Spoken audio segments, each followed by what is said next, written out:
Video अच्छी लगे तो वीडियो को एक लाइक और चैनल को सब्सक्राइब कर दीजिएगा। महाभारत की कहानी। महाभारत की कहानी काफी रोचक है। इसकी जितनी परतें खोलते जाओ उतना ही ज्यादा ये और रहस्यमय दिखने लगती है। महाभारत का भीषण युद्ध। कौरव और पांडवों के बीच रंजिश के परिणाम स्वरूप महाभारत का भीषण युद्ध हुआ, जिसमें कौरव सेना को परास्त कर पांडवों ने अपनी विजय गाथा का परचम लहराया। दिलचस्प और रोचक घटनाएं। महाभारत की कहानी में कई दिलचस्प और रोचक घटनाएं मौजूद हैं, जैसे द्रौपदी का 5 भाइयों के साथ विवाह, इस विवाह की शर्त और नियम। इसके अलावा अर्जुन और कृष्ण का संबंध, आजीवन विवाह न करने की प्रतिज्ञा लेने के बाद देवव्रत को भीष्म की उपाधि मिलना, पांचाली का चिरहरण आदि रहस्य से परिपूर्ण।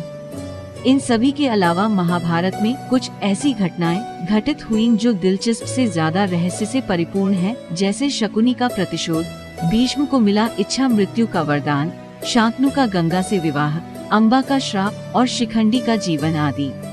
जिन लोगों ने महाभारत की कहानी को सुना या पढ़ा है वे बहुत हद तक इन रहस्यों से रूबरू होंगे, लेकिन आज जो कहानी हम आपको सुनाने जा रहे हैं उससे ज्यादा लोग अवगत नहीं होंगे।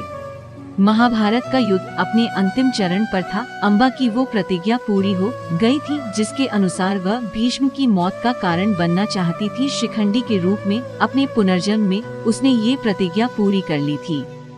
इच्छा मृत्यु। अर्जुन के बाणों ने भीष्म पितामह के शरीर को छलनी कर दिया था, लेकिन भीष्म पितामह को प्राप्त इच्छा मृत्यु के वरदान की वजह से स्वयं यमराज भी आकर उनके प्राण नहीं छीन सकते थे। वे अभी भी जीवित थे। बाणों की शैया। वे बाणों की शैया पर लेटे हुए महाभारत के युद्ध के परिणाम का इंतजार कर रहे थे। युद्ध के नियम। युद्ध के नियम के अनुसार सूर्यास्त के पश्चात युद्ध रोक दिया जाता था और ऐसे समय में सभी लोग भीष्म की शैया के पास एकत्र होते थे। भीष्म कुछ दिन और महाभारत का युद्ध देखना चाहते थे, इसलिए वे अभी भी जीवित थे। सूर्यास्त होते ही सभी परिजन और शुभ चिंतक भीष्म के पास आते और भीष्म उन्हें प्रवचन देते थे। ऐसे ही एक शाम भीष्म प्रवचन दे रहे थे और सभी उन्हें बड़े ध्यान से सुन रहे थे, लेकिन सन्नाटे और गंभीर माहौल के बीच द्रौपदी अचानक से हंसने